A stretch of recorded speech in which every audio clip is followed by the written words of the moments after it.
Existe uma ideia que costumamos repetir para nós mesmos quando algo não vai bem. A ideia de que precisamos ser mais fortes, mais disciplinados, mais resilientes. E de certa forma isso faz sentido. Mas talvez exista uma pergunta que fazemos pouco. Uma pergunta simples, mas desconfortável. E se o problema não for falta de força? E se o problema for o lugar onde estamos tentando usar essa força? Muitas pessoas passam anos tentando mudar alguma coisa dentro de si.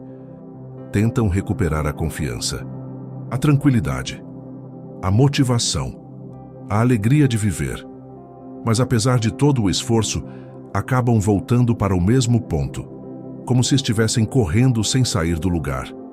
E talvez isso aconteça porque existe uma diferença entre carregar uma ferida e continuar alimentando essa ferida sem perceber.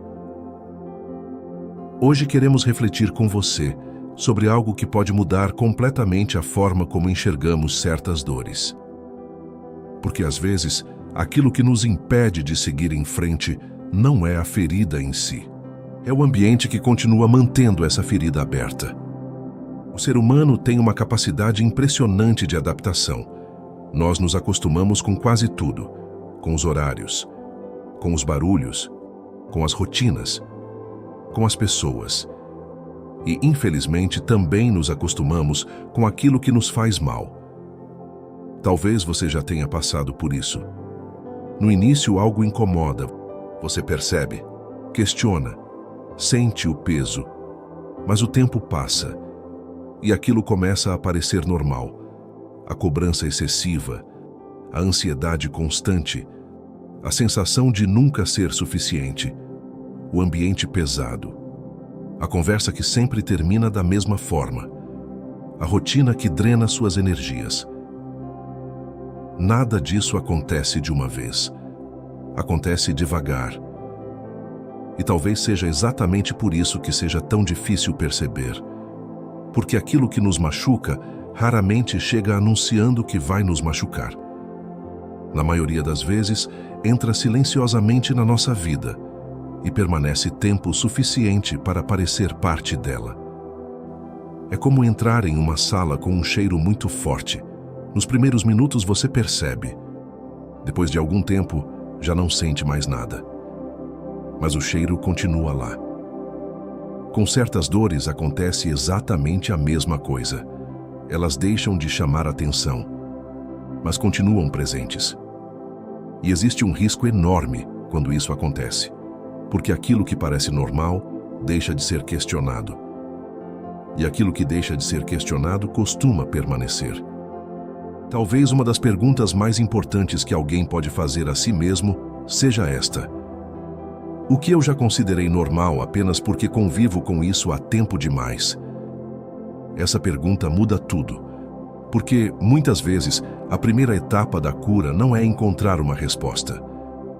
É perceber algo que já estava diante dos nossos olhos. Essa é a primeira descoberta. Talvez você não tenha parado de sofrer. Talvez apenas tenha se acostumado com aquilo que continua causando sofrimento. Agora imagine uma situação. Uma pessoa machuca o pé. Todos os dias ela limpa o ferimento, cuida dele, passa remédio. Mas, logo depois, volta a caminhar exatamente sobre aquilo que provocou o machucado. Por mais esforço que exista, a recuperação se torna muito mais difícil. Isso parece óbvio quando falamos de uma ferida física, mas nem sempre percebemos quando falamos de uma ferida emocional. Porque muitas vezes queremos mudar sem alterar nada ao redor.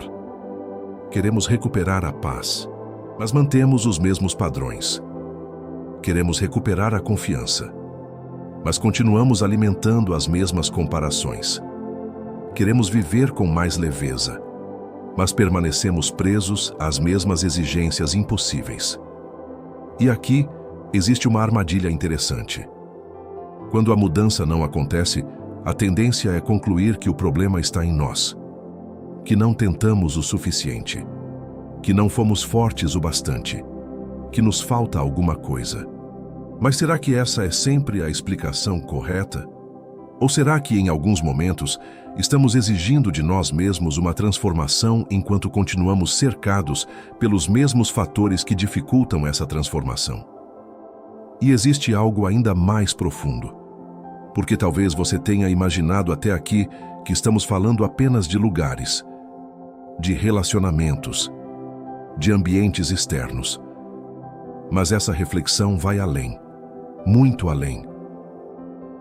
Porque alguns dos ambientes mais difíceis de abandonar não existem fora de nós. Eles existem dentro. Nem todo ambiente tem paredes. Nem todo ambiente tem endereço. Alguns ambientes são invisíveis. E talvez sejam justamente os mais poderosos.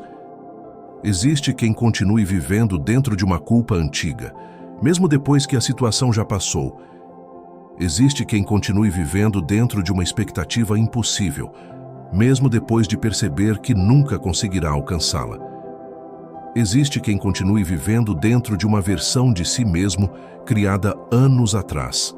Uma versão que já não corresponde à realidade, mas que continua determinando escolhas, pensamentos, medos, limites.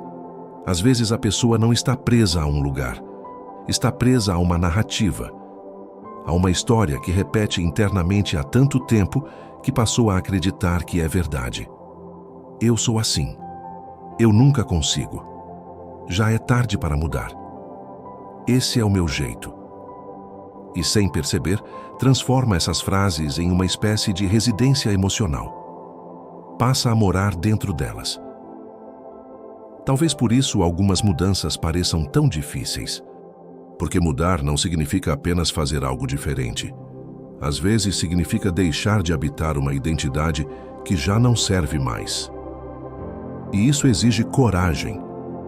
Não a coragem das grandes revoluções, mas a coragem silenciosa de questionar aquilo que parecia definitivo. A coragem de olhar para dentro e perguntar: será que ainda estou vivendo em um lugar que já não existe? Essa é a segunda descoberta. O ambiente que impede sua cura pode não estar ao seu redor. Pode estar dentro da forma como você continua se enxergando. Talvez a maioria de nós passe por isso em algum momento. Tentamos consertar algo dentro de nós. Tentamos seguir em frente. Tentamos encontrar paz. Mas fazemos tudo isso sem perceber que continuamos voltando para o mesmo contexto que alimenta a dor. E não estou dizendo que toda mudança exige abandonar pessoas, lugares ou recomeçar a vida do zero. Nem toda cura pede ruptura. Mas quase toda cura pede consciência. Porque existe uma diferença enorme entre enfrentar uma ferida e continuar oferecendo a ela exatamente aquilo que a mantém aberta. Talvez a pergunta mais importante não seja: o que há de errado comigo? Talvez a pergunta seja: em que ambiente eu continuo vivendo? E isso vale para lugares, para relações, para hábitos, para pensamentos, para histórias antigas que ainda carregamos. Algumas portas não precisam ser derrubadas, algumas apenas precisam deixar de ser atravessadas todos os dias. Talvez exista algo na sua vida que já cumpriu o papel que precisava cumprir. Talvez exista uma versão sua que foi importante durante um período. Talvez exista uma forma de pensar que já ajudou você a sobreviver. Mas sobreviver e viver não são a mesma coisa. E às vezes o primeiro passo para uma nova fase não é descobrir para onde ir. É perceber onde você ainda permanece. Pense nisso. Você não pode se curar no mesmo ambiente em que adoeceu. Se esta reflexão fez sentido para você, deixe seu comentário. Às vezes, colocar uma percepção em palavras é o primeiro passo para enxergá-la com mais clareza. E se você gosta desse tipo de reflexão, inscreva-se para acompanhar os próximos vídeos do canal.